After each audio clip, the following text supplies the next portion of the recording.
better not have no plans tonight. Movie time and it's feeling right. You're looking for a love that lasts. You'll find it at Romancing the Podcast. Ooh, ooh, baby, you had me at hello. Ooh, I love you. I know. Ooh, ooh, baby, you're the wind beneath my wings. Ooh, ah, I'll have what she's having.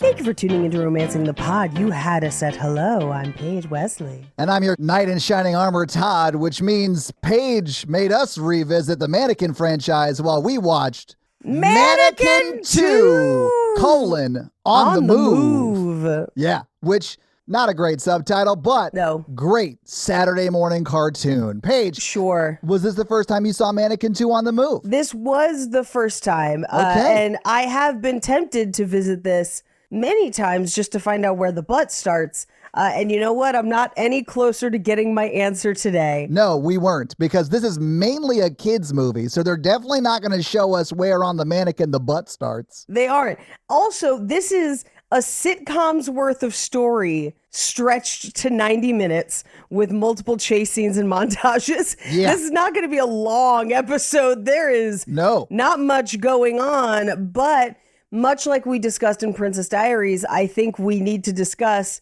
where the kingdom of Hartmann Koenig stood during World War II. Oh, it's definitely on the wrong side. They say Bavaria, which is very much inside Germany, my friend. So, yeah. I mean, we know the answer to that question. Indeed we do. Yeah. Paige, I will admit I have seen this movie before. I remember watching it as a child. I think it was like a VHS tape that we had recorded off the TV kind of a thing. Really? Okay. So I watched it like, I wouldn't say a bunch, but some as a kid. And I haven't revisited it. And then when we said we were doing it again, I had the thought to myself, like, my memories of this movie must be wrong because the plot points I remember are very like Saturday morning cartoon. Sure. And I was 8 the last time I saw this movie or whatever. So like, Great. That's probably not accurate to reality. And man, it is 1000% accurate to the reality I thought it was. Oh, It man. is just a Saturday morning cartoon. I didn't think the first movie was like that though. Like the first movie's like, I don't want to say serious because it's still Mannequin, but like they take the premise more seriously, I think. I mean, here's what I will say. For as bonkers, absolutely bonkers as this movie's premise is for like how she becomes a mannequin that can come to life, the first one is equally as weird, but the difference in the first one is it spaces it out over time because we don't have the like slapstick German count in the background with his hijinks.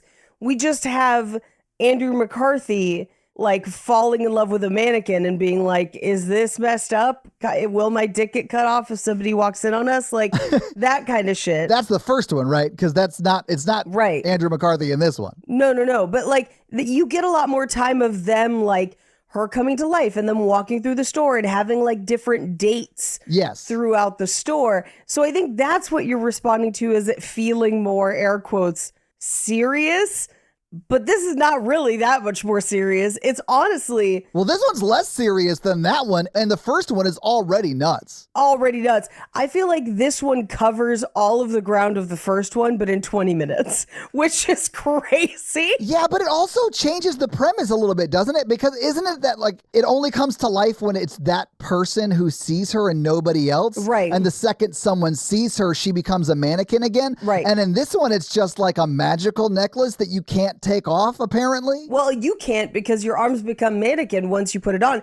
And we've revealed that it works for everybody. Well, that's not what happened when he tried to grab it at the very beginning. It, like, force lightning shocks him or whatever. Yeah. Well, because it has to be 1,000 years. Or your one true love or whatever. And that's the loophole to let Jason open it. But, like, that guy wasn't her one true love at that point? Like, That's like the guy she's like running away to marry at the beginning of this movie. And they immediately are like, nah, he ain't for you, lady. No, she's going to Age of Adeline it and marry his great-great-great-great-great-great-grandson. Honestly, that has a similar premise to this movie. I agree. There are things, obviously, I loved about this movie. Everything from the, I swear to God, Full House title font Right. to like the fact that he takes his steering wheel off of his Jeep in with him to work for his first day. The most unrealistic part of this movie is that he did not get a ticket for parking in front of that fire hydrant. Oh, yeah. I mean, that's the most unrealistic part of this movie. A movie in which a man takes out a gun and shoots people in a crowd of, like, Americans. Right. And nobody is a good guy with a gun. I don't think that that's very realistic. This is Philadelphia, sir.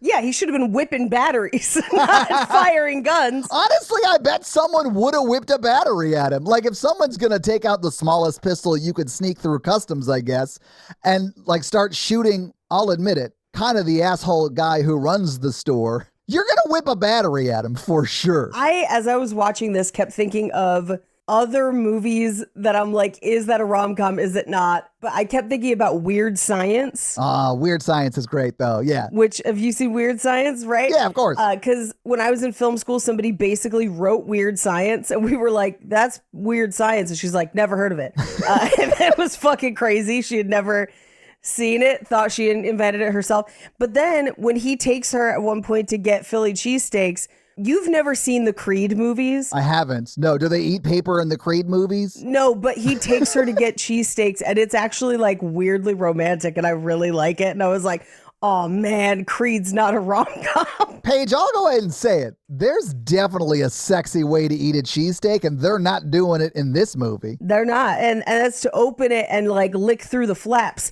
And no one's brave enough in this film to do that. The roast beefus majora, you're saying. Yeah. Exactly. But also, they've only known each other for 2 days and then they get married, which is nuts. Wait, in Creed? No, in this. No, Creed, they have a really in-depth relationship that lasts multiple movies where they have to navigate different challenges in their relationship. It's very well thought out, good. And they're good movies, okay? Sounds terrible. Does she ever turn into a mannequin? I'm out. This sounds terrible. I hate this movie. No, she's a musician that's slowly losing her hearing. Oh, just like Beethoven. Dude, Creed is so good. It's on the level of the best musician ever, if you don't ask Wolfgang. You know what I'm saying? Like, right. Yeah, it's on that level. Right. But Paige, what store is this? It's got like a jewelry counter. It's got clothes. It's got lingerie. It's got go-karts. It's got a full-ass bar for no reason. And then a full stage where someone's teaching the Fly Girls choreography. Yes. Okay. So it is crazy. I will give you that. This is not a common occurrence. No, you don't combine those things into one location. Those are different locations. Typically, yes. However, I grew up in the Bay Area, and Union Square in San Francisco has a Macy's that famously has its own food court, its own restaurants, a section that is sometimes a museum, a section that's also sometimes a carnival at Christmas. And it's like a bunch of different stories. But that's like one store. Like, and it's unusual, and not all of those things are all there at once every time, right? Of course not. That would be crazy, right? Yeah. And you know what? When I went to Macy's in New York, like the Macy's, there was stuff like this, or Harrods in London. There was stuff like this. I don't think Harrods had go-karts, a full-ass bar, and then a stage for a production. They definitely had, first of all, a chilled cheese room and an exotic pet section. I didn't mention either of those things. Now you're just saying they had other things that this movie didn't have. I think you're kind of backwardsly proving my point. No, there's definitely a bar. There's always like a museum area, and there is a stage in there. So like, cool. Where are the go-karts, clothes, lingerie, jewelry? Well, the go-karts are not like a go-kart ride. They're selling them, which I know. They absolutely had at Macy's in San Francisco because there's an FAO Schwartz in it. So they had that kind of stuff. Like, it exists. It's just weird. All right. I mean, Paige, you're on the record as saying the department store in Mannequin 2 makes sense to you. I mean, no notes on the crazy shit they find in the store. I mean, that's a bold stance, but I'm glad you're taking it, because I wouldn't. Here's what doesn't make sense to me, right? Because, like, yes, I have been to department stores that have all these things, including a stage and whatever. But the air quotes event that they are doing makes no sense. Paige. Because what would make sense is just like a display of like, here's this historical thing, and it's part of like a museum kind of a thing. It's insane. Maybe. The whole thing's insane. But then to have like a full dance performance. The Fly Girls, yeah, and it's awesome. Like, it legit is kind of good. It's kind of good, but it's crazy. It doesn't. There's a UFO in it, and there's like I missed tables. That. Hang on. Was it a UFO or was it just a guy with crazy hair in the audience leaning in and saying aliens? Like, it was a real UFO? It was a real UFO. We saw it, we captured it, but then all of the cameras shorted out. It's funny how that always happens. Kubrick's directing it. It's great. With like folding chairs, look like they borrowed them from the YMCA and they're shooting this in the back of a high school like gym. Yeah. Like, it's bonkers. And the like conceit for why they're even having the event makes no sense, where they're like clear what they're trying to do. Jesus. What they're trying to do is that the Count has like organized, air quotes, a world tour during the time in which he thinks the mannequin's going to come to life. And once she does, they're going to abandon that tour and go to Bermuda. Right. Cool. But like, what was the selling point for the store of like, hey, this old kingdom you've never heard of that people don't want to go to that was definitely Nazi occupied? Right. Turns out they have some weird artifact thing that you might want to show off. Does it relate to your store at all? No. Nope. Would it be basically just one mannequin? Yep. Yes. But like, don't you want to do it? And the store is like pulling out all the stops. Paige, people turn out. Like, they were right to do that because people come and see. Yeah, people come to see it. This one mannequin. But then they also, like, half the store staff, like, meets them at the airport. Like, they're, like, turning the entire store upside down for this. This would be the equivalent of, like, the last time I was at Macy's in New York, they had, like, a gardening and flower theme where they were showing off, like, exotic flowers in almost, like, floats, like, but, like, displays, like the Rose Parade kind of a thing. And it was, like, a thing to see it, but it was just throughout the store. But it would be, like, if they were, like, fuck selling clothes, fuck being Macy's. The most important part is that people come look at these flowers. It's fucking nuts. Paige, during the presentation or whatever, they show, like, they cleared the whole sales floor Right. to build, like, the stage, not the stage they also have in this building, Right. but another stage where they're going to do Another the actual stage. performance. And I'll be honest with you, man, like, I don't even know what Hollywood's job is. I have no idea. And I know for a fact it should not exist. But God damn it, he's great at it. Right. Like, he's just good at his job. He is. And I guess here's the thing. Like, I would imagine based on the previous film that his job is windows. That's what it was in the last film, but it's Right. He's teaching people choreography at the beginning of teaching this. people Like, what? choreography. That's not Windows, baby. Like, I don't know what it is, but he's No. great at it. And it's absolute madness that they're like, he does the windows. Surely he can make a Broadway show and write his own rap, right? And you're like, yeah, of course. Can he rap? No. He more or less talks sort of around the beat, but it'll work. But okay. And it kind of does work. Like, I didn't hate it. He talks in the cadence of the announcer from Paris is Burning. And I know that's a niche reference, but it's absolutely accurate. It is not wrong. You were right. And like, if he had finished, he was like, see, your peasant girl, ga ga ga ga ga ga ga ga ga boom. Like, it would be perfect. Honestly, I bet he would. Opulence. Yeah. She owns everything. Crown jewels from Hartmann Koenig. It is exactly that cadence. I thought it was funny. I mean, yeah, and it's awesome. He's kind of great. Hollywood is the only returning actor from the first one. Thank you. And honestly, Thank you. I refuse to believe that this is not just Hollywood's version of the first movie. Like, this is what Hollywood saw in the first movie, if that makes sense, right? That's incredible. Like, they let him take a pass at that script, and this is what came out, right? and this is what came out. I would watch just Hollywood's movie, by the way. Like, Me too. Like 100%. I want to know what his job is, how he got it. Okay. What is his day-to-day like? Like, it's insane. I have an insane pitch for you, Todd. Please bring it. You know how there are multiple movies that reference the New York Macy's of the Macy's Day Parade, famously, on 34th Street, like Yes. various Christmas films. Yes. Hollywood gets a job at that Macy's. It's his crowning achievement. Their windows are famous. Yeah. It's like the top of his career. It's like the only store left in existence that still employs someone of his skill set. Well, actually, Anthropologie does now. I follow them on TikTok. But if you're the top of your game, Macy's. Yeah, you're not slumming it with Anthropologie. Right. One of their Santa like mannequins comes to life. Yes, man.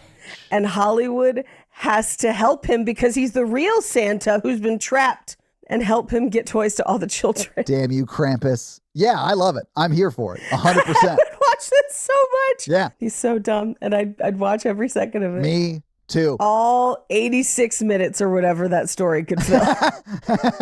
Paige, I was amazed it got to 93, that this movie got to 93 minutes. I was amazed. It did not. It did not. There are multiple pages of that script that are just like, they run around IDK. Like, I don't know. 100%. She gets on a go-kart. 5 minutes later, the story picks back up. Like, that's what it is. Like, 100%. Yeah. There's as many shopping montages in this as there are in 365. And that's a problem. That's honestly true. Yeah, there are. One of them is like a good 90 seconds shopping montage where it's just like quick cuts of her wearing clothes. Yes. And like hats and stuff. And it's just 3 different dresses and 15 hats. Different Like hats. that's the montage. I love They that. were like, should we change her dress? No time. Give her a new hat. I love that she's like, can you make me look different? And they're like, what could change your whole life? And they just put it up in a French roll. Like that's all, Yeah. or French twist. They just Yeah. put her hair up. It's like the reverse ponytail and glasses. Yeah. What they should have said when she said, can you change the way I look? She should have looked her right in the face and been like, no, because they don't change the way she looks at all. They just give her sunglasses and an updo. Just sunglasses and an updo. They could have also hit her back with the Tupac speech of like, change the way we eat, change the way we live. But like, no, they're just like, Wonder if heaven got a ghetto. I agree, Paige. Like, yeah. yeah, exactly. Exactly. Yeah, it went before his time, 100%. And I will say this. That club that is the most exclusive club in Philly looked like a church dance at a laser quest. Like, I don't know what else to call it. It did not look impressive, even for 91. I mean, it looks like the kind of place that would have a bouncer that goes, I hate taffeta. But Paige, that bouncer was Hollywood, and they just hoped we wouldn't notice. I noticed that as well. Yeah. I looked it up to confirm it, but I'm like, I'm 100% that's Hollywood masking right now. They put a big dread wig on him, and we're like, hey, can you pretend you're straight? And he's like, got it, dog. Like he just like lowered his voice, but was still talking like Hollywood because it's like the same cadence and the same like cut downs Hollywood would use. It's just like Hollywood's straight brother is the bouncer at this exclusive Laser Quest church dance club. If you told me that they let Hollywood improv, but Hollywood's trying to do it in Butch voice, much like he does when he dresses up in his uniform and he's like, I'm Butch, first of Hollywood. If you told me that they let him improv and that's how we get the line, I hate taffeta, I believe you. Yeah, 100%. I believe you. Paige, 100%. Like- Also, last time I was in LA, I went and checked out the Hollywood Improv, and it was literally just this guy saying the funniest shit I've ever seen in my life. Anyway, Paige, we probably should just get into the movie and go through it scene by crazy ass scene. Whew, all right. So we get a title card. No credits, by the way. All credits at the end. Thank we are God. straight into this. It just says, Perfect. Once upon a time in the kingdom of Hauptmann Koenig, we see a guy who I guess will turn out to be the prince on a horse. I mean, it's the guy who plays Jason. Like, it's the same guy. Yes, it's the same actor. Yeah. To collect Jesse, who was wearing a gold lame cape that they definitely got at a Party City. Paige, of course, that's like what was famous around 1991 AD in like what is apparently Germany. Right. You know, gold lame. Right. For a peasant. Right. Because she even said, like, he rides up to her house. She runs out to him and they start kissing. And then she yells in his face more and again in between kisses. But it's not like more again. It's like more more again. But like she's inches from his face. It's insane. But you know, she looks the way she does. I mean, she's Buffy from the movie Buffy the Vampire Slayer. So like he's like, okay, Right. a little loud, but I can play through this. And he does kiss her again. And then she says, what about your mother? I didn't think she was okay with mixed marriages. And you know, because of the time period, she means like peasant Poor and rich. and royalty, right? That's what she means. Yes. But they make out more again. Yeah, it's and insane. he's like, it's insane. we'll be married by the end of the day and the queen won't be my problem anymore. What was his plan? Who's to say? Because the army shows up immediately. Well, it's not just the army. It's his mom, Right. the army, and Well, okay, not yet. Yeah. The army stops him at the bridge and they're like, you can't come by. And he's like, well, I'm going to take out my sword and slash you with it. and cut your very plastic horns. Party City horns for sure. But not cut them off, guys. Yeah. He cuts them and then they like, not all the way. It's like 90% cut and they just like go limp. It's honestly a cartoon. It's a Saturday morning cartoon. Right. Is the only way you can describe it. But it's live action. Well, and at one point they get in like a fight because the queen and her advisors and everybody show up, and he sticks his sword through a very empty shoe, but the guy's like, ah, Yes. like he got him in the foot. But it clearly is empty and not the chainmail it's supposed to look like be because of the way it looks. You know what I'm saying? It's like rubbery. But then, The sorcerer shows up, right? right, well, the queen is like, she's only after the royal jewels, but the sorcerer has a gift for her, handed to him by the little person from Twin Peaks, which I was just like, don't trust him. He's from the Black Lodge. But then the sorcerer dressed like Ronnie James Dio. Paige, he looks like Jafar if Jafar was starring in a 90s porn. Like, that's the way he looks. Even when he's playing his, like, great stepson, Oh, I have notes on that guy. he looks like Jafar getting ready to act in a 90s porn. But in this, okay, have you ever seen the movie Swan Princess? No. Okay. For those of you who have, and I know there are many women my age who listen to this podcast, the bad guy in Swan Princess is like kind of like this dude, and he has like a "No More Mr. Nice Guy" song, and that's all I can think of with this guy. But literally, he's dressed like Dio. Like he could absolutely be the lead singer of Sabbath 1,000 years in the future. Okay, hang on one second. Do you think the bad guy from Swan Princess is Alice Cooper? No. Because No More Mr. Nice Guy is kind of a great song by Alice Cooper. Right, and it's not the same song. That would be dope.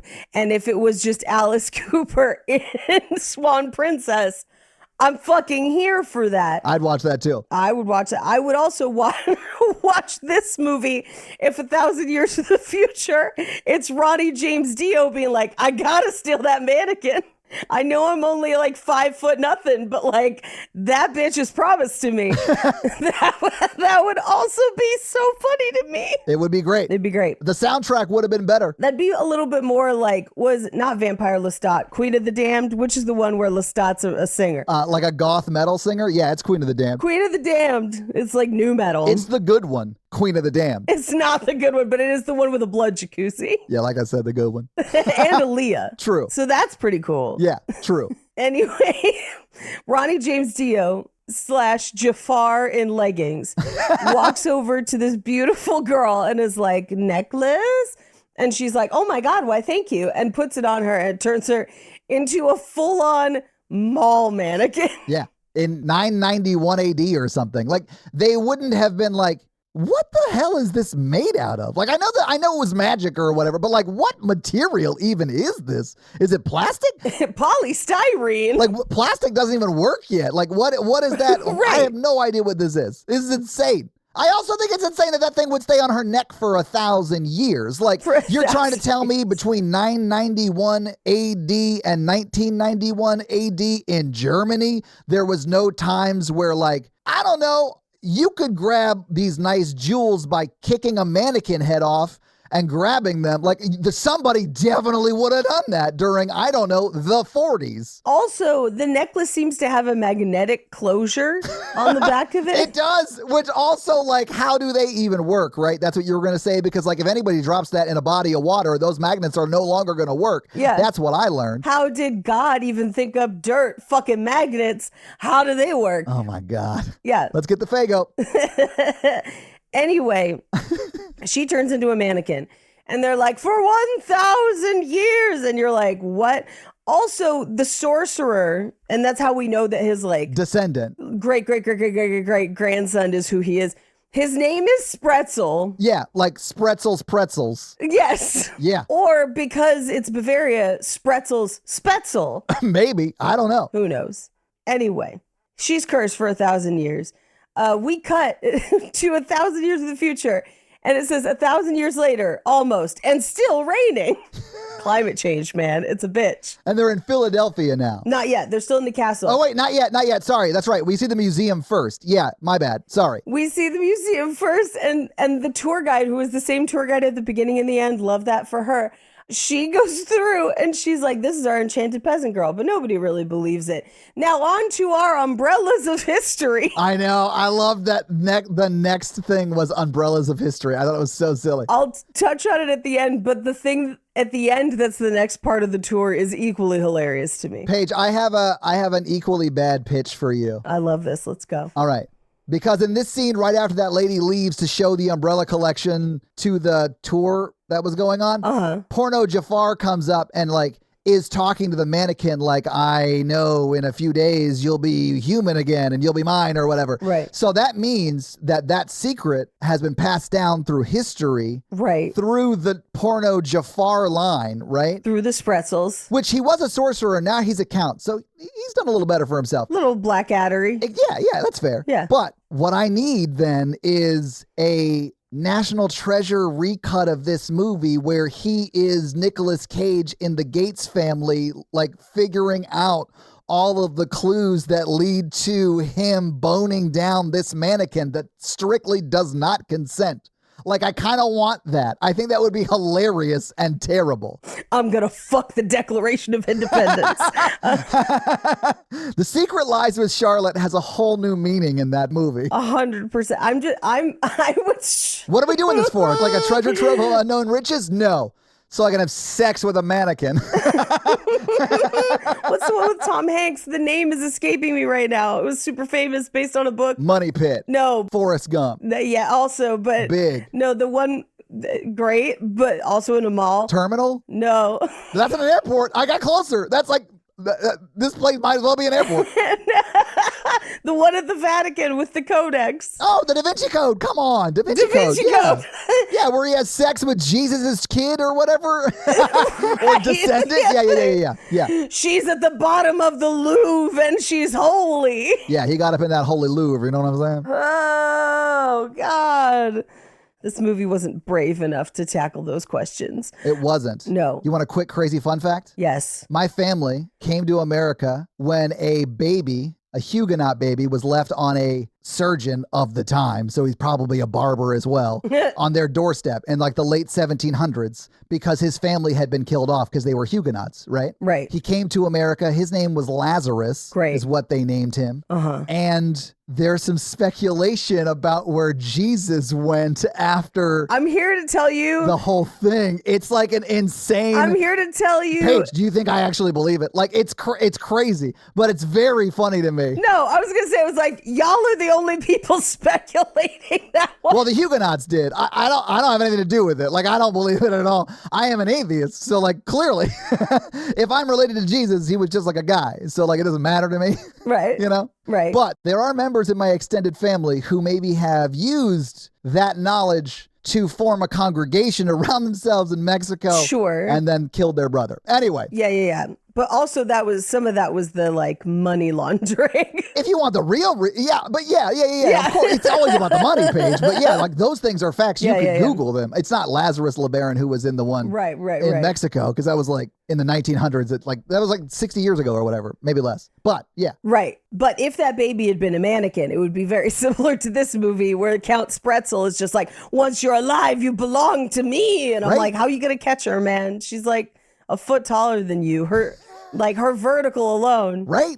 And the best way you can describe this guy is it looks a lot like the sorcerer because they're played by the same actor, but clean shaven, except he has a mole with a rat tail. Oh, man. Boy, did the 90s love this as a joke.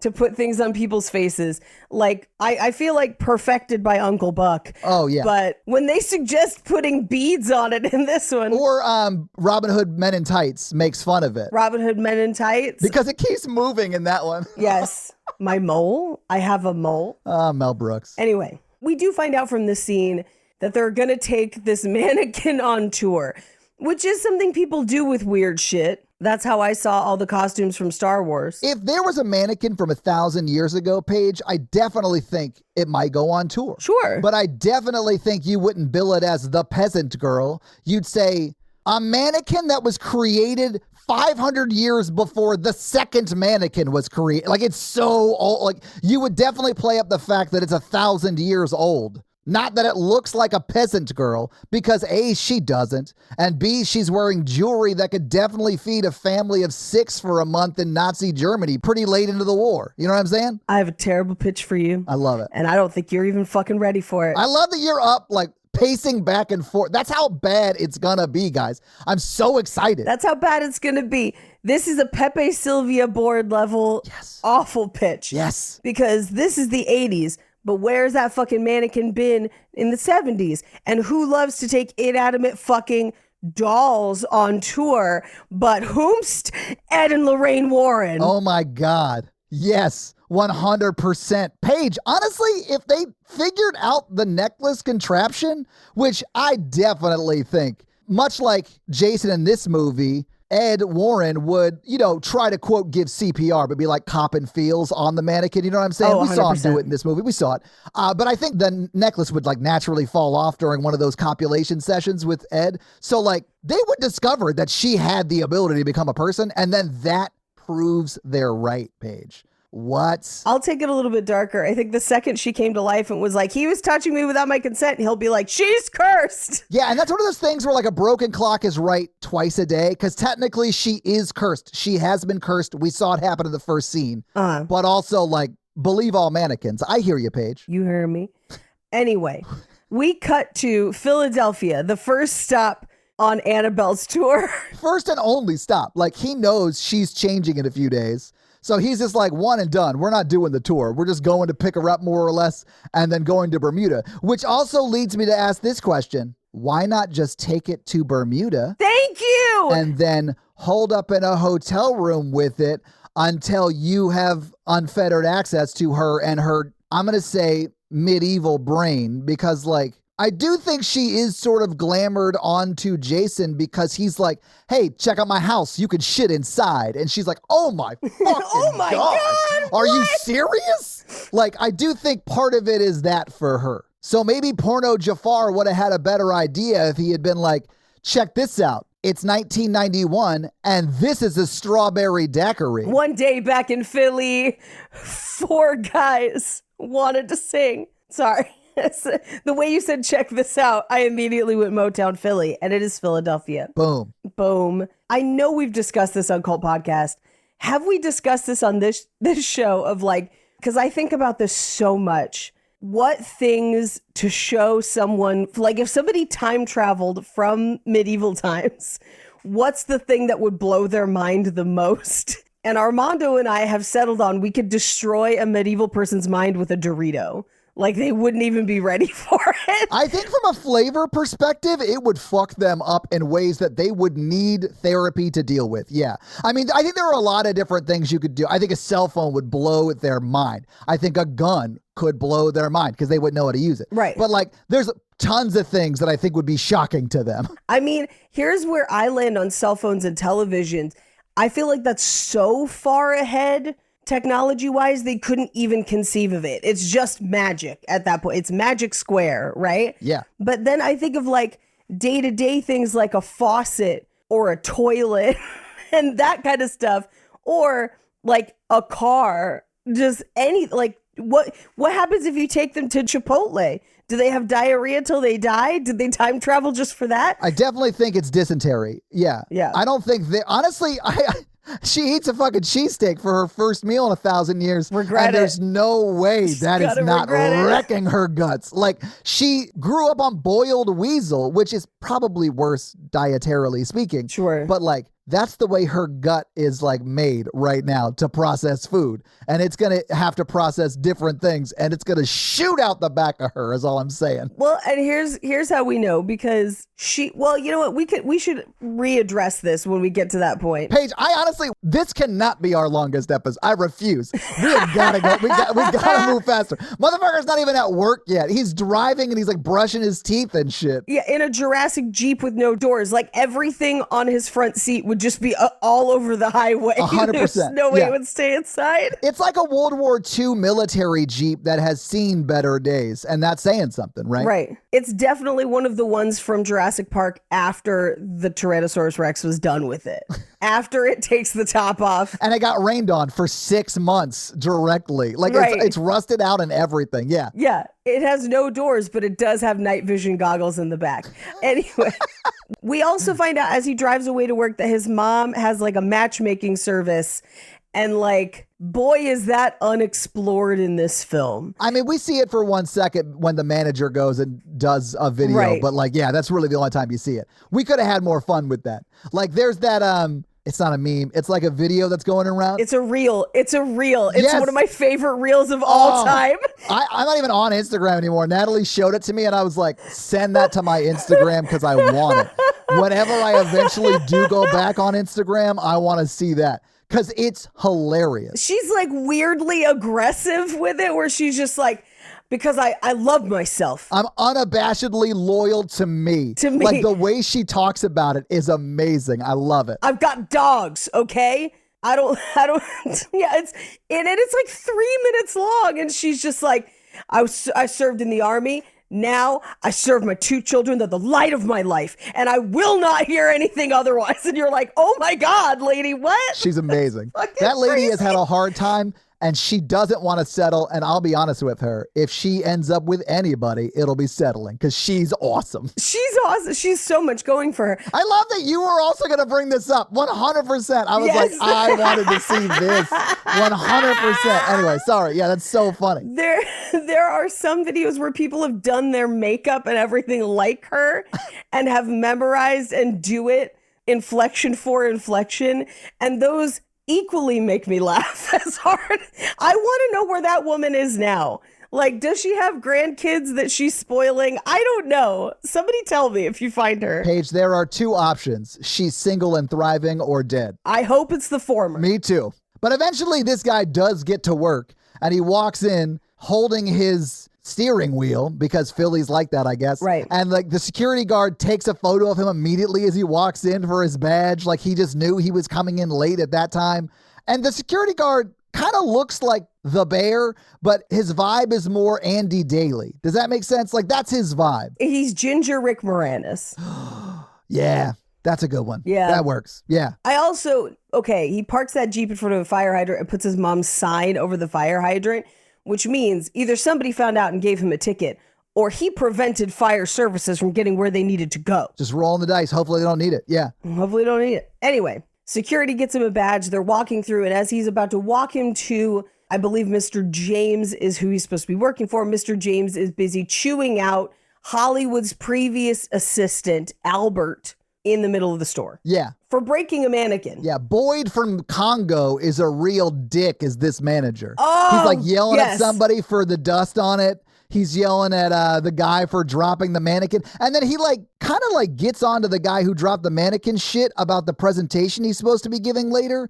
And maybe that person shouldn't be in charge of the presentation. Like that guy's moving mannequins around on like a stock boy level. And maybe that guy shouldn't be in charge of any kind of presentation. And it's not the presentation we see later. It's like some presentation to a customer or whatever. Yeah.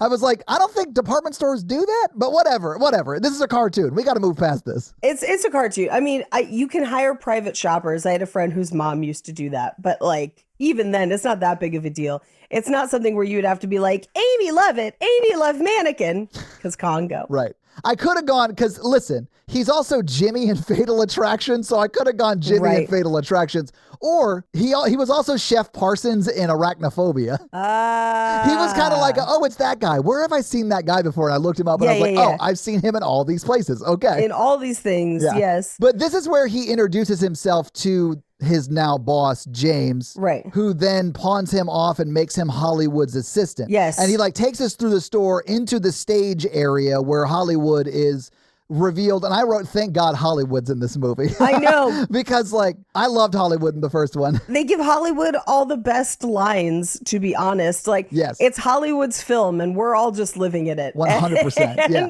I do love that Hollywood immediately is like, come up on stage. Have you seen Diana Ross's mahogany cheekbones? And I was like, there's no way this basic ass white man has seen mahogany. No, but he literally just came from the set of Designing Women. So like everyone there had. Yeah, that's fair. That's fair. He definitely would have had the information then.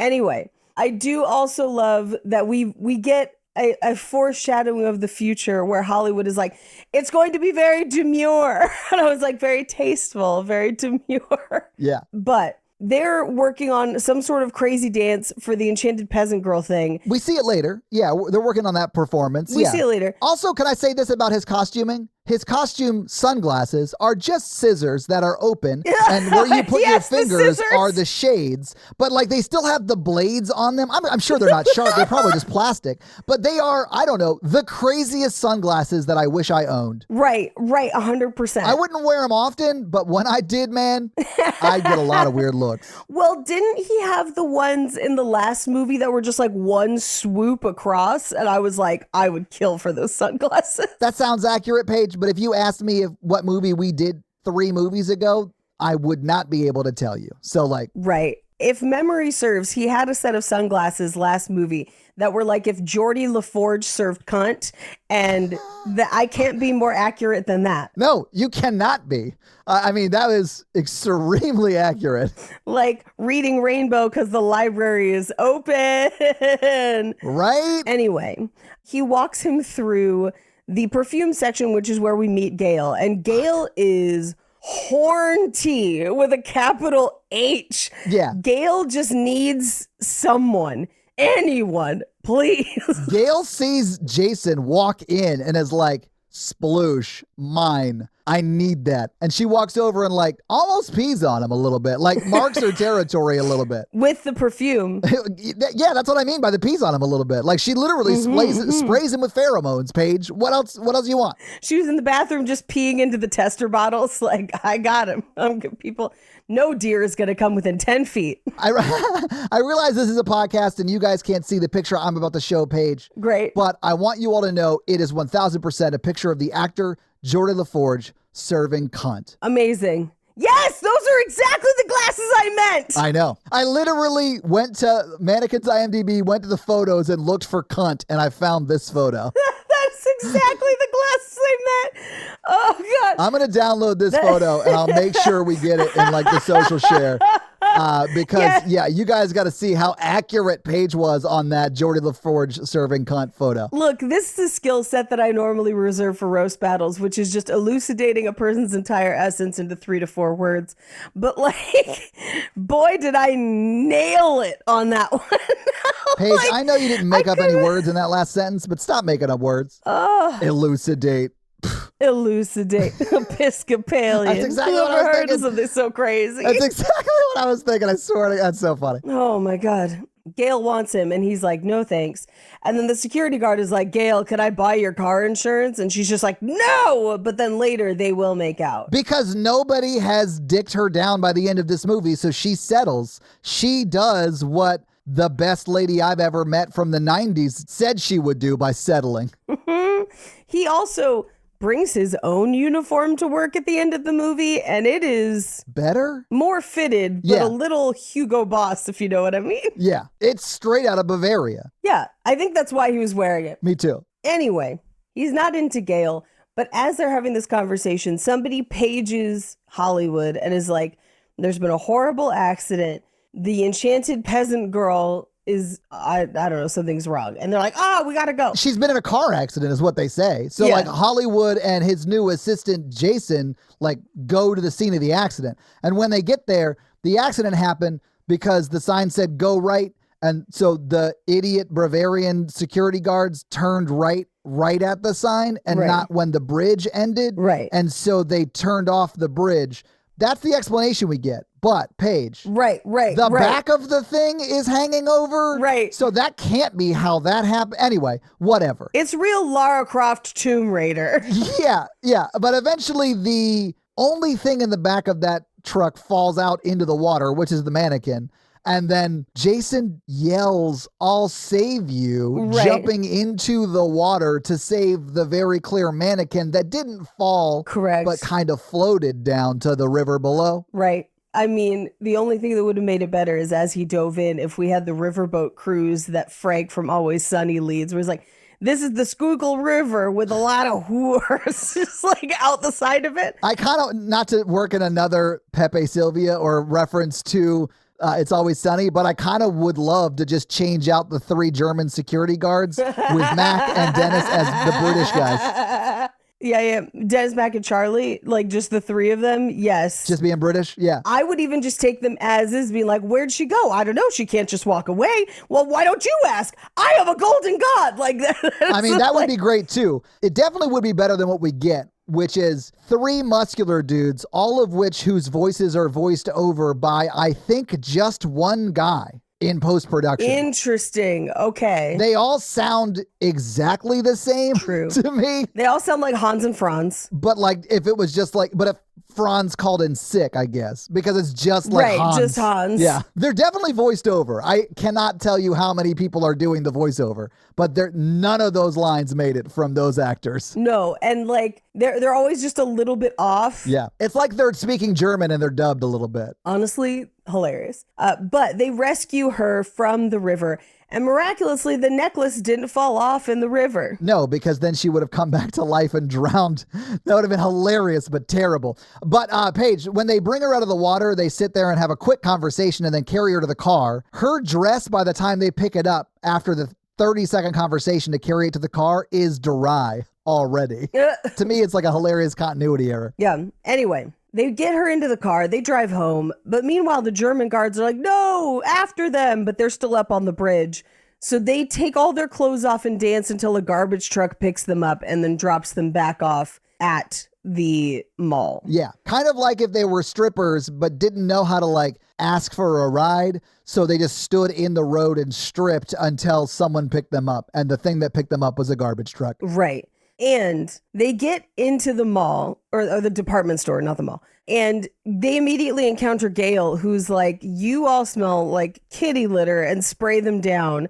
And they're like, are you the enchanted princess, or have you seen the enchanted peasant girl, is what it is. And she goes, Yeah. no, but you could imagine me in a different outfit, which I kind of love. Yeah, I mean, she's definitely putting it out there that she is like on the market and looking to bang anyone who's consenting, really. Anyone. Yeah. Anybody. But they get the mannequin into the like mannequin storage area, and he takes the necklace off and she comes to life. Wait, before that happens, there's a very awkward... Oh, no, he kisses her before. Yes. We have to talk. Paige, it's insane that he would kiss a straight up man, like just a mannequin, like he doesn't know that she could possibly come back to life. That's just a mannequin.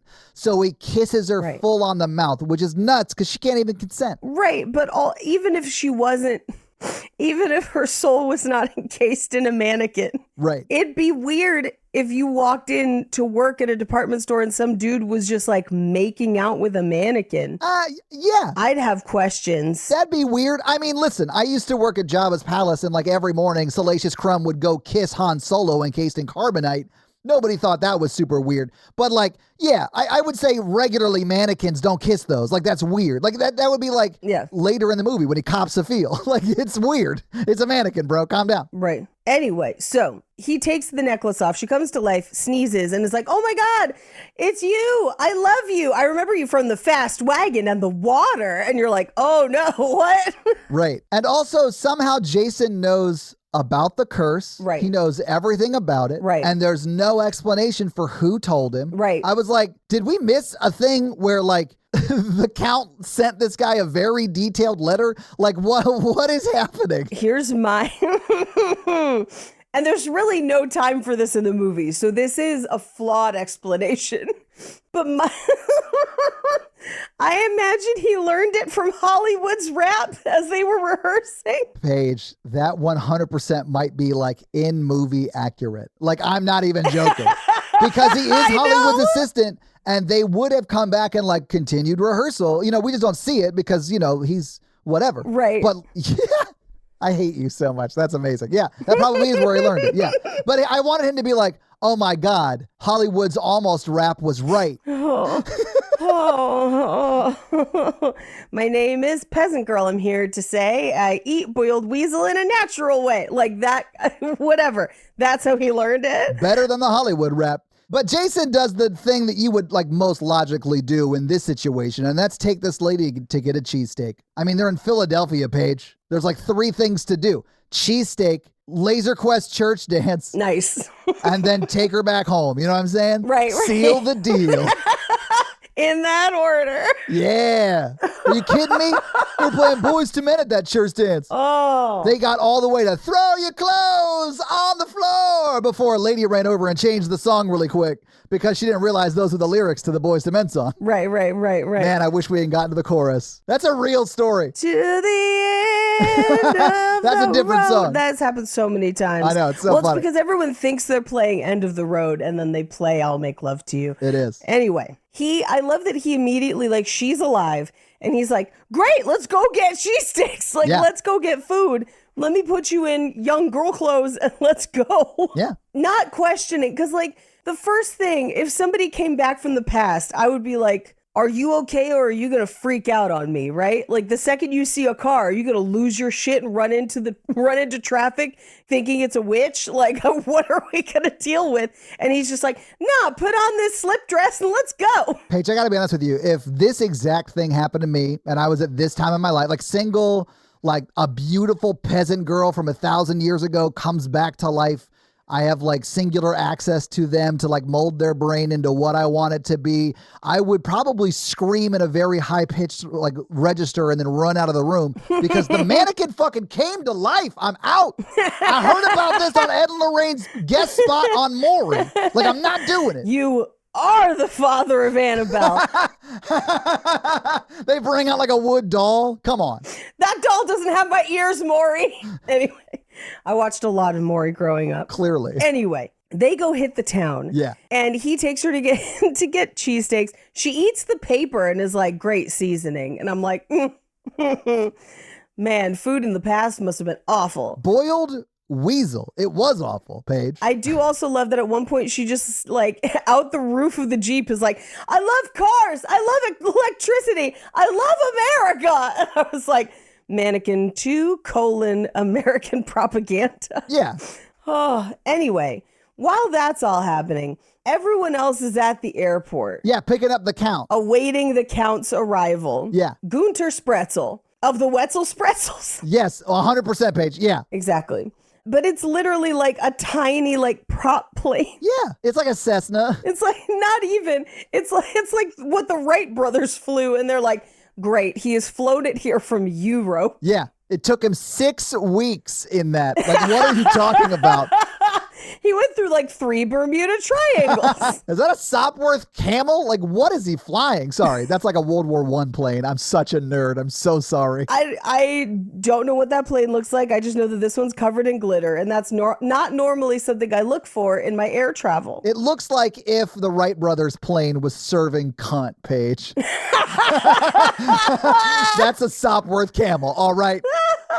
Serving it all across the Atlantic Ocean. She brings it to you every ball. It's the kind of World War I plane that its gun was your pistol and you shot it at people that flew around as well. Like, that's how old that plane was. They eventually put guns on it, but that's how old that plane was. It's the kind of plane that, like, in Indiana Jones and The Last Crusade, when he and Sean Connery get into one and they're like, I don't know if this old thing's gonna run, but it's in World War II. And then he shoots up their own tail and turns around and looks at Harrison Ford and he's like, I can't believe you let Salacious Crumb kiss you while you were encased in carbonite. And someone shot us. And somebody shot us. That someone was me. My weapons are the birds of the air.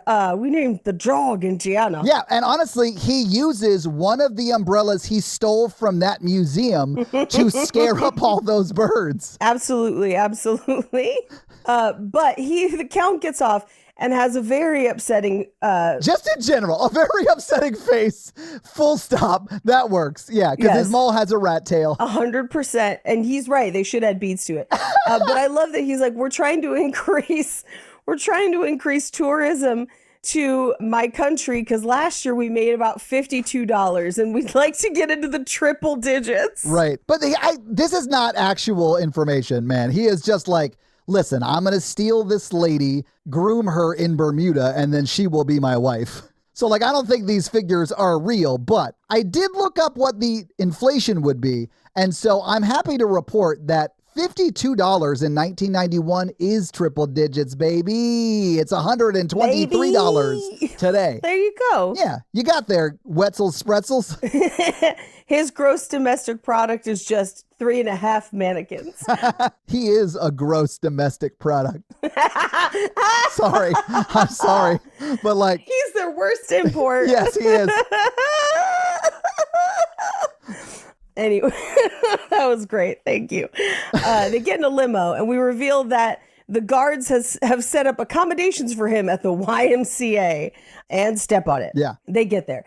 Meanwhile, Jason and Jesse are at the most exclusive club that Hollywood lets them into because they aren't wearing taffeta. Right. It's Hollywood's, I guess, slightly older, at least masking brother. Right. Because he's like low register, but like still using the family like cut downs that they grew up with, right? To like talk shade at these people trying to get in the club. And he stops them as they're walking by and like, you guys need to come in here. And they're like, okay, cool. I love Laser Quest. So they go in there. Let's go. And immediately she's like, I need to go into the trees. And he's like, what? And she's like, somewhere private. And he's like, oh, the ladies' room. And here's the second most unrealistic thing in this movie after him not getting a ticket for parking in front of a fire hydrant, that there's no line in the bathroom. Yeah, this is like the early 90s. So like there would be a line just for the cocaine bathroom. Right? And she goes in and learns about lipstick, but never pees. That woman has had to pee this whole movie. I actually do kind of wonder. So like when you're a mannequin, where is the pee stored? And does it just like fall out of you and then you don't have to pee? I imagine that as a mannequin, it just fills up your entire person. So like when she first turned to life, she should have just expressed all of that pee all at once, like the elevator in The Shining. I mean, there would be a lot of buildup after 10,000 or 1,000 years, right? 1,000 years, right? 10,000 years would be like she's meeting Paul Atreides. So it's not that. And Baron Harkonnen has this one mole with a hair. But I mean, I do think that if my theory that mannequin piss just stores up inside the empty mannequin, and if that was like true, then eventually they'd be like, we're going to take this mannequin on tour. And someone would be like, are you sure it smells like piss? Yeah, it does. It reeks of piss. Yeah. We should probably turn her to life, empty it all out, and then put the necklace back on her. They need to accommodate for the waist, for sure. Absolutely. But, you know, how can we really tell? We don't even know where the butt starts. So That's fair. that's fair. You're right. They dance. He can't dance. She gets everyone to do her dance. She drinks a Pepsi for the first time. Man, when they're dancing and then she like tries to dance like he's dancing, which is like an idiot. And then she's like, let me show you how to dance. And then the DJ's like, oh shit, lady from the past, I got a song that has like a medieval Casio keyboard intro. Right. It's kind of like Journey, but it's definitely not Journey. But like, it'll set you up nice. And then they do that. And then they start playing a song we hear twice in this Yes. movie that sounds kind of like Journey, but it's not. And they could have used David Bowie's golden years like they do in Knight's Tale. They could not. But no. They could not Missed afford. No, they opportunity. could not afford that. Absolutely not. No. They couldn't afford it. They couldn't even afford Foreigner, which is usually who it is when I'm like, this is Journey, but it's not Journey. Right. It's always Foreigner. And it's not, this isn't even that good. I actually looked up who this is because I had to know. Mm-hmm. Because the song is like, it's crazy. It's like Journey wrote a song for this movie, but like on a night they were just half-assing it. It's like that kind of a song. But the guy who sings it is a guy named Gene Miller. He lives here in Nashville. Okay. And he's like an actor who subsidized his acting career because he's also a good singer by singing in various movies. And he's sung in like The Lion King 2. And it's like, if you need a guy to sing like this in a movie, he probably did it. Wild. He actually has more like soundtrack credits than acting credits. That's amazing. But it's like, I was like, oh, that's cool as shit. Good for you. That's great. Yeah. So he takes her home after the club to his matchmaking mom's house, and she's just like, oh, who is that? And he's like, don't worry about it. He like tucks her into bed. He tells her about his dad who passed away. I love when she's like, oh, you have his same smile. And I really wish he had been like, yeah, I better. I killed him for it. I stole it off his damn face. What about it? Now I'm just picturing him like Dwight with the like CPR guy over in his the face. 100%. Yeah. We cut to the next morning where she's taking a bubble bath. And he's making breakfast like a 5-year-old that was told they'd get 2 hours of extra screen time if they just like help daddy get over this hangover this morning. Like he's really working hard in the kitchen like someone who's only read what you do there. Right. I will say my husband makes breakfast for me often and made breakfast for Mikey when Mikey stayed over. Yeah. He made breakfast for me when I came over that morning. Yeah. Yeah. There is nothing hotter than a man who just makes breakfast for people willingly. I agree, but he knows how to use things that Correct. are like, there's no way there's not 1,000 eggshells in her eggs. You know what I'm saying? Like, he puts half of sausages in the toaster to cook that. Like, there's no way that's edible even. Like, she's going to die if she eats that breakfast. I mean, she's already dead from the cheesesteak, but you know, whatever. That's fair. But this is where his mom is like, your dad always said you had royal Bavarian blood, but he did also lie about going to Harvard. So who knows? Who knows? But he goes to get her in the bedroom and she's put the necklace back on. So she is back being a mannequin. And his mom walks in as he's like, no, you're so hard. Yeah. And he's like trying to give her CPR, but like, a little handsy with it. Yeah, a little much. And the mom is like, yikes. Yeah. It's kind of like John Lovitz in Wedding Singer when he's like, he's losing his mind and I'm reaping the benefits. Yeah. And then she just goes away. She doesn't do anything about it. No. But we cut to the store where the Count has come to like check on the mannequin to make sure she's there. And everyone's like, no, she's gone. This is bad. And then he wheels her in. Yeah. And they're like, oh, she's here. It's fine. Why did you dress her in something else? Don't ever dress her. Right. And he put her in like that dress that she was in the night before, I think, right? Yeah, he just left her in the clothes he put her in. Yeah, yeah. And then James, the store manager, was like, I love it. He's using product from the store to help sell. And so he's like giving him his flower like it's a competition show. Weird. Like none of it makes sense. I hate it.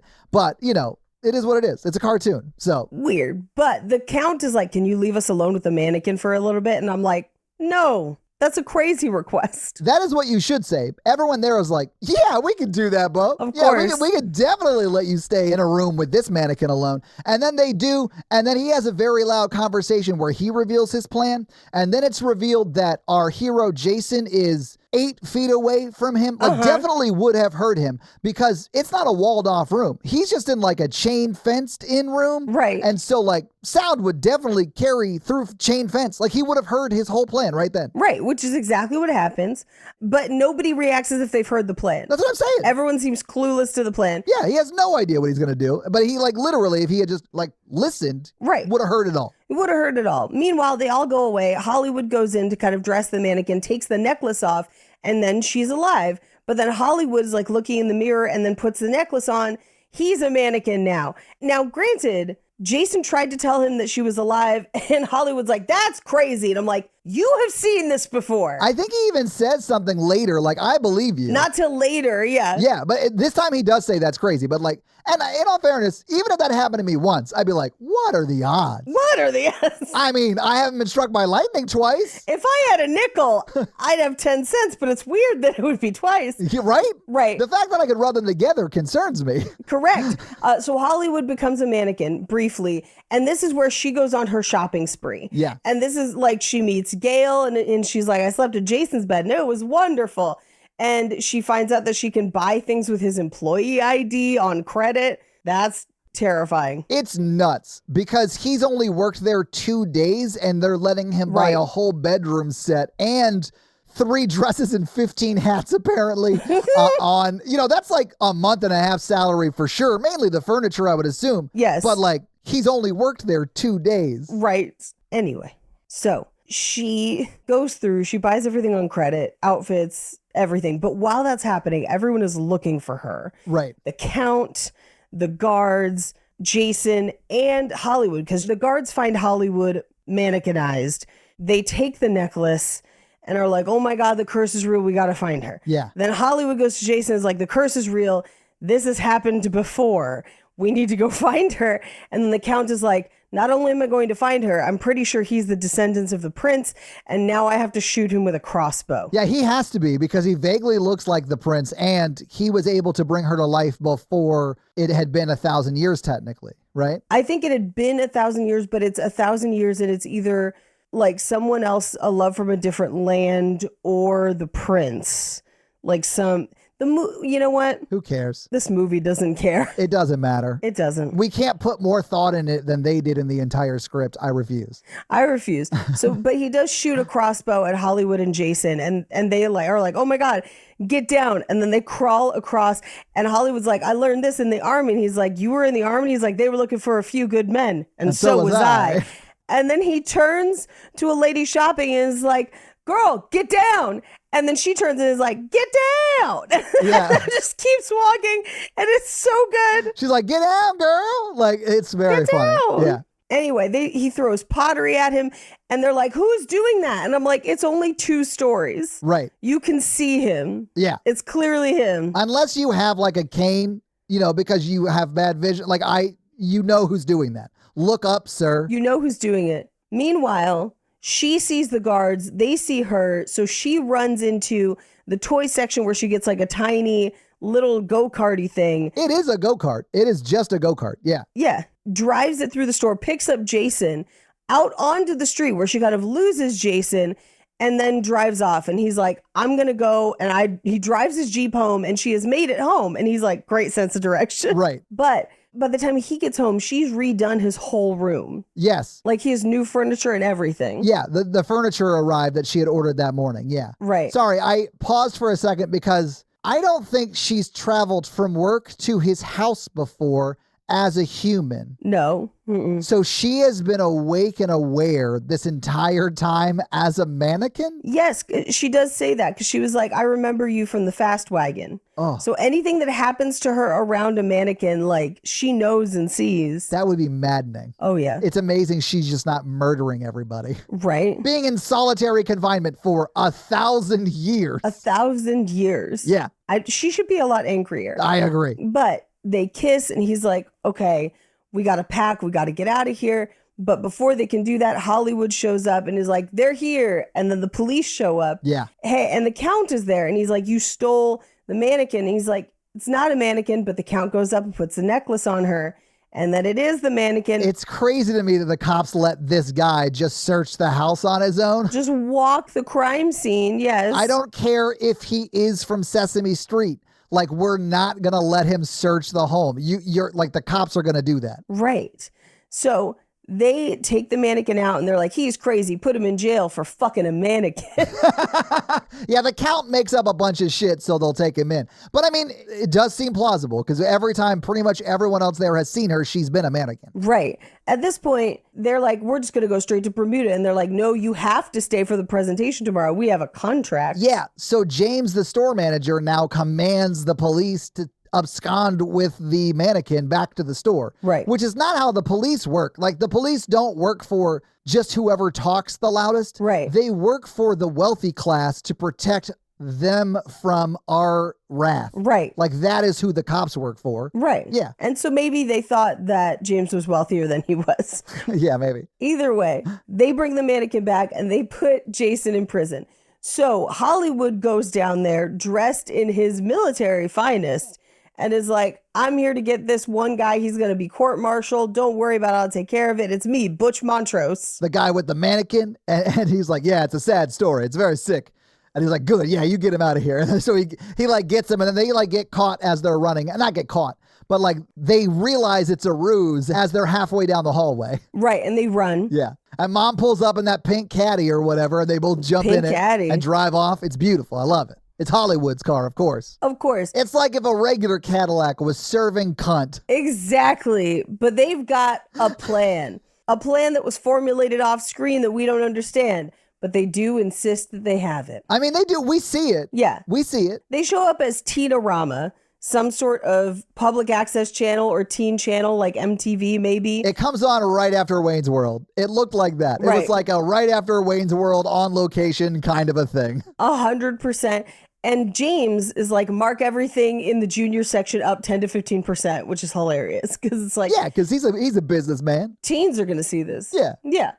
But Jason is just one of the guys. Now, somehow, even though Hollywood clearly helped Jason Right. and was there to warn Jason, they're still like, oh, you're still doing the presentation though, right, Hollywood? Like, we can't do it without you. You're clearly on the other side, but like, you're still going to do it, right? Yeah, it's his job. It's his day job. I don't care if you spend your off hours, but when you're at work doing your day job, you have to do your day job. When you clock out, I will chase you again until you give me the mannequin. But we are at work now, sir. We're at Like, it's that work kind now. of vibe. It's insane. But then, okay, so they drive Jason to the store where this plan takes place. Yes. At which point, Jason enacts the plan. That's how he gets in the store. I mean, they sneak in as like Teen Beat or whatever that TV show was or whatever, you know? Right. Anyway, they enact the plan. Jason walks in. Hollywood is already there, even though they arrived together, which I think is really funny. Yeah. And Hollywood like goes up to put like makeup on the mannequin and is like, mannequin, if you could hear me, we're here to save you. Okay, bye. And like then goes to Jason is like, you're 10 minutes late. And I'm like, Is he? It seems like he got here just in time. right? It seems like you got here at the same time as you. We do also see the Count with a real creepy laugh. Don't love that. Yeah, I mean, the Count is always just like cartoon villainy, you know, personified. Right. Yeah. Right. But they start the show and it's wild. It's amazing. It's like if the Fly Girls from In Living Color put on a dance performance, Right. and then Geordie LaForge came out and served spoken word cunt for 30 seconds, and then Jason swung in like the Pirate King. And then a UFO Oh, yeah. came and brought the peasant girl. Yeah. And then the Count is like, I don't appreciate this way that you're treating my culture. Right. You know, the famous Wetzel Spretzel culture. Yeah. But now they're going to duel for love and honor and for money and Bermuda. Yeah. And they literally go like full blown Cliffs of Insanity fight. I just, in my notes have, unless he hasn't studied his Agrippa, which I have. And I was like wanting it to be Princess Bride, even though it's not. Yeah, because that fight's actually really good. Right. And it's like to the music and it's so well done. This is none of those things. None. He does draw some blood, but ultimately he like kind of knocks him over so that he can get to her, take the necklace off. Oh my God, she's alive. The crowd's like, yay, because they all still think it's part of the show. This would be part of the show. Like, I would be like, oh shit, I thought this medieval times would suck because there was no jousting, but like this show's actually way better than I thought it would be. Do you know when they're going to bring the turkey legs? Bruh. Like, that's what the vibe of the whole thing is. I just went to medieval times with my 7-year-old godson Perfect. a couple weeks ago. That plot is way too complicated. I'm like, just do more horse stuff, because they're like, and the distinguished knight from Navarone who doth served your families for generations. I'm like, I don't care. It's blue versus green. The last time I went to medieval times was like high school, and the plot was way easier to follow. The Blue Knight tried to fuck my girlfriend. I'm not even joking. I was like, I don't even know. Like, I can't compete against this. I just hope she says no. Because this dude literally unhorsed a guy 30 seconds ago, and now he's giving my girlfriend a rose. So, like, you win if she wants it, man. Like, good on you, I guess. We had the red and yellow knight, and it looked like Jake with an undercut. I was like, yeah, Nice, yeah. Go red and yellow knight. Yeah. Yeah, this Blue Knight, nah, man, nah. He was just hot or whatever. Fuck him. Yeah, he was just hot and manly, just knocked a guy off a horse, you know, for fun. So, like, there's no way she was going to leave me for that. And she didn't, because we were out of state. But she probably, I wouldn't have blamed her, honestly. Like, if she had been like, hey, I'm just going to get his number. I'd have been like, I get it. Yeah, that's fine. It's high school, whatever. For the next time at Ren Fair, you know, just in right. case. Yeah, listen, I really want to learn how to juggle. Yep. Anyway, the Count has a gun and then uses that gun to take the mannequin / Jesse and they whisk her away to the roof where they have a hot air balloon waiting. Well, it is more romantic than a helicopter. Like the bodyguard who procured this was right about that, but he wasn't thinking about like, we need to get away quickly. Right. It is more romantic. And honestly, probably something that wouldn't confuse her medieval brain. Maybe. When did people start flying with heated air? Like 1800s, bro. I know because it was a plot point on Bridgerton one time. Oh, I hate that they're using that like it's a real thing. Like it's history. I'm not, but I bet I'm... Bridgerton, history. I bet it's right. Hold on. Hot Yeah, let's go. I'm going to Google it. I want to know. air balloon when invented? 1783. Damn, that's way later. That's like 700 years later Yeah. than when she was frozen. Right, than when she was frozen. 1783. In Paris, I think. Yeah. He does fire a couple rounds off, 4, 5, 6, meaning the gun is empty, but he jumps in, the rope breaks. They're all like, no, what about Bermuda? Because it's literally just the Count and the mannequin. Right. And he then climbs up the rope. He catches the rope. Yeah, he like runs, grabs the rope, and then climbs up it as the Count is doing, I don't know, the grossest shit possible, I think, in the hot air balloon. I guess he's not really doing anything. He's just saying like, You can't refuse a Count. yeah, it's like really gross stuff. Super gross. It's like what the Count on Sesame Street sounds like when he's not like counting things. Right. He's always saying weird shit. That's why they have to cut it out. That's why he's only counting in that show. 1 count of aggravated assault. Two counts of aggravated assault. Anyway, but Jason climbs in, almost knocks the Count out of the balloon. He's like, I'm not going to kill you. And the Count's like, oh, okay, fine, but I'll definitely kill you. But as they try to do it, she puts the necklace on the Count, who turns into a mannequin, and then falls out of the balloon and breaks into a million pieces in the middle of the street like a great dummy drop. And they're like, the guards somehow made it down there in time, and they're like, we could put it back together, and then he could find true love. But then a street sweeper runs over him. Yeah. And I'm like, this is Regina George levels of great. We then cut to sometime in the future where Jason and Jesse have, I think, gotten married in the department store to the same song as the first movie. They get into Hollywood's Cadillac, drive away, just married. And then we cut back to the museum from the very beginning of the movie where they've reassembled the Count into a mannequin. And that same tour guide is like, yeah, but nobody really believes that curse story. Next, our Hall of Galoshes. And that's the movie. Paige, I really wanted another cut ahead to like, okay, so they got married. He's at the museum in pieces, but like glued together. And then a cut ahead 1,000 years when he comes back and just screams in pain to death because, he's in pieces. Anyway, Paige, having seen the movie, having talked about the movie, what did you think about Mannequin 2 on the Move? Ooh, boy. Oof. Yeah. Rough. I would say if you want to go back to when you were 8 and watch this movie, I'd recommend it. If you're of a adult age, this might be a little too juvenile for you, and not like juvenile, like the artist. I mean, like juvenile, like the 2 for kids. This is like a 4 kids movie that is like not for kids, but is for kids, and that means like it's not for anybody really.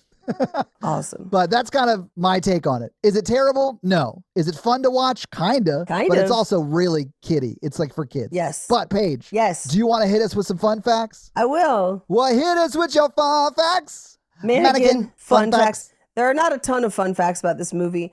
And a lot of the fun facts listed are not fun and not really things we need to know. So this might be a little short, but as we mentioned, Meshach Taylor reprises his role as Hollywood and also plays the doorman at the nightclub. Yeah. And there was some debate as to the actual film title of this movie. Technically, the title is Mannequin: On the Move. Oh, is it? But yes, the posters for the movie said Mannequin 2: On the Move. If you try to search for Mannequin 2, this will come up, but the official title is Mannequin: On the Move. I guess it technically isn't a sequel because it's like different people, except for Hollywood. Different people. So yeah, that's fair. Different story. Yep. The pink convertible is the same convertible driven by the aliens in Mac and Me, which was also directed by Stuart Raffel. That makes sense if you've seen the quality of both of these movies. Correct. There are actually other people who were in Mannequin that are also in this, but they play different characters, but a lot of them are like secondary or tertiary characters, not easily noticed. Okay. Now, the idea of a mannequin gaining international fame and touring the world was inspired by a true story. In the 1930s, Cynthia the mannequin, sculpted by retail display designer Lester Gaba, gained international notoriety and traveled the world, making special appearances and posing for photo shoots. Cartier and Tiffany sent her jewelry, Lily Daché designed hats for her, Couturier sent her the latest fashions, and Ferraris sent her minks. Okay. She had her own credit card from Saks.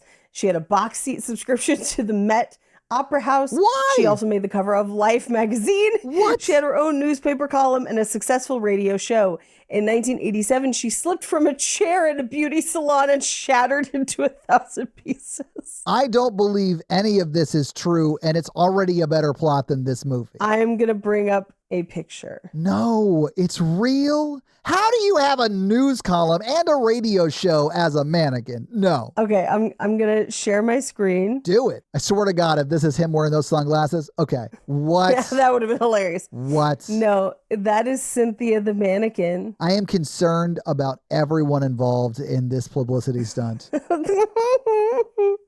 And they would dye her hair and change it. And yeah. They're called wigs, Paige. Yeah. I mean, Wow. Okay. there you go. Cynthia the mannequin. I hate it. There's a lot of debate about the financing of this movie. It was financed by Franz J. Alfman and Credit Lyonnaise on the assumption that 20th Century Fox would agree to marketing and distributing the film along the same terms as the original, basically in accordance with David Begelman's 10-picture deal with Fox. However, his deal lapsed within the time frame of making this movie with the release of Short Time, meaning Fox was not obligated to market or distribute this film. And so he withheld that from his partner, the production, and the bank, assuming he could acquire additional funding elsewhere, and allowed the finished film to languish for months before informing his partner, Bruce McNall. McNall believed that Credit Lyonnaise would demand immediate repayment if they found out, so his only option was to inform his good friend Tom Sherrack, Fox's head of distribution, and plead for an extension. Sherrack would only agree to distribute the film if they paid for prints and advertising. The film got a theatrical release, It did. but Gladden Entertainment never had the $4.7 million necessary to repay Fox, and thus this was their final film. Yeah. We're going to talk about how this did in the theaters. Yeah. And it definitely broke their back for sure. Yeah, 100%. The name of the mythical kingdom, Hauptmann Koenig, is German for Captain King. Okay. So that's fun. The only time this got released in the home market was in like a double set with the original Mannequin. During the nightclub scene, I'll end on this one because this is probably the last truly fun fact. Jason does the infamous Ronald Miller dance from the prom scene in Can't Buy Me Love. In that movie, he gets the entire school to do the dance along with him. In this movie, Jesse tells Jason that's not dancing, this is dancing, does a medieval dance routine, and everyone on the nightclub dance floor does it along with her. Yeah. And those are your fun facts. Well, thank you for those fun facts, Paige. Let's talk a little bit about box office. What do you think the production budget was for Mannequin: On the Move? Let's see. This is 1991. Yeah. I think max they spent $6 million on this. Based on what you told me in fun facts, I'm not 100% sure this is true, and I only found it on Wikipedia, so I don't feel great about it. But the number I saw was $13 million. Oh, yikes. Which, if you adjust for inflation, is almost $31 million today. It's $30.9 million today. That's bad. It's real bad. This movie came out on May 17th, 1991. It was 8th in the theaters. It was beat by the number 1 movie, What About Bob? Number 2 was FX2. Number 3 was Madonna: Truth or Dare, which has a very similar title to the title of our movie. Number 4 was Switch, and number 5 was Stone Cold. Also in theaters was Silence of the Lambs, which was 7th. It came in right above Mannequin, although it had been out 14 weeks and Mannequin had just come out. And then below this, in 11th, was Dances with Wolves, and Home Alone was in theaters still, New Jack City, Teenage Mutant Ninja Turtles: Secret of the Ooze. Come on, guys. Anyway, what do you think Mannequin: On the Move made in its opening weekend? I think it was lucky to clear $1 million that weekend. Yeah, it was $1.6 million, so a little bit more. It was in theaters for a total of 1 week's more. and it brought in $800,000 that weekend and was not in theaters. But so it brought in $3.3 million in theaters on a budget of what we think is 13, and you just can't come back from that unless you're like a big studio in the 90s. Right. So it killed the studio, apparently. Anyway, that's your box office page. Do you want to hit us with that romance scale? Sure, our romance scale is how romantic we found the movie today when we watched it on a scale of 1 to 4. Todd, how romantic was this for you today? This isn't romantic. She is cursed, and that is why she loves him. So, like, it's not real. Anyway, it's not great. It's a 1. Yes, I would agree. It is also a 1 for me as well. And that's your romance scale. Yeah, but Paige, do you think they're still together? Yeah, because I think he has the necklace, and that's the darkest timeline. Yeah. There's some real dark sequels to this if you want them. You know what I'm saying? Some implications, Yeah. if you know what I'm saying. I hate it. But Ed Warden's over there giving her the thumbs up. You know what I'm saying? Yeah. He's like, keep her in the attic. That's where I keep mine. Yes. Hey, do you have any reviews for us, Todd? I do. This week, I'm going to read a Spotify comment from our most recent Spirited episode. And this week, I'm going to read, well, I'm not going to read all of a lot of people were like, oh my God, we're getting Natalie. It's really Christmas. It's like they were like really excited that Natalie was guesting. Why, it's Christmas Day. As is tradition for my wife, Natalie, to be on a Christmas episode. I'm going to read this one from Steph. She says, loved this episode. And I love how your next movie is When Harry Met Sally. Another movie I'd recommend is People We Met on Vacation, coming to Netflix on January 9th. Similar to this movie, only while vacationing everywhere, karaoke, and two people who are opposite to each other, but still in love.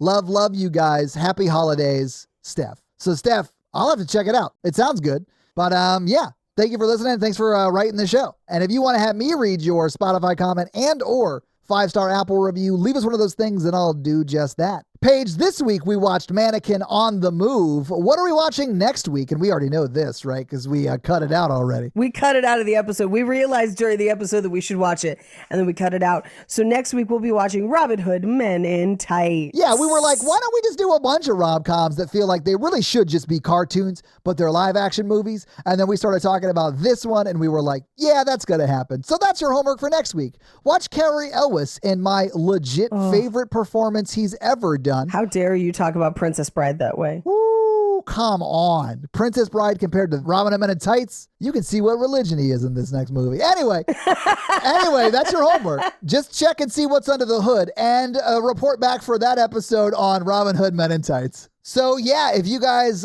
like this show and want to hear our other show where we talk about horror movies, that is The Horror Virgin. That's the only other podcast I am on, but Paige is also on Cult Podcast, which you can find at Cult Podcast. And you can find us on social media. I am at Todd J. Awesome, literally everywhere. Paige is at Paige Wesley on Instagram. No, it's at Rampage Wesley on Instagram and TikTok, at Paige Wesley on Twitter. That's right. All right. So that's where you can find Paige. If you want to find the show, we are at Romancing the Pod Show, right? Yep, Romancing Pod Show on Twitter. Well, and Instagram, right? And Instagram, but it's show SHO because character limits. If you start typing Romancing the Pod, it'll come up. It'll definitely come up on Instagram. I don't know about Twitter because I haven't posted on Twitter in a hot ass minute. So like, who knows? But that is where you can find more of us. So yeah, guys, give us a follow. Support the show any way you can. We'd love it. Smash that like button. Hell yeah. And that's going to be it for us, you guys. I'm Paige. And I'm Todd. Shit. And you complete us. Is this how we do it? I can't even remember. To completion. Bye. This movie broke my brain, nerds. La la la la la la la la la la la la la.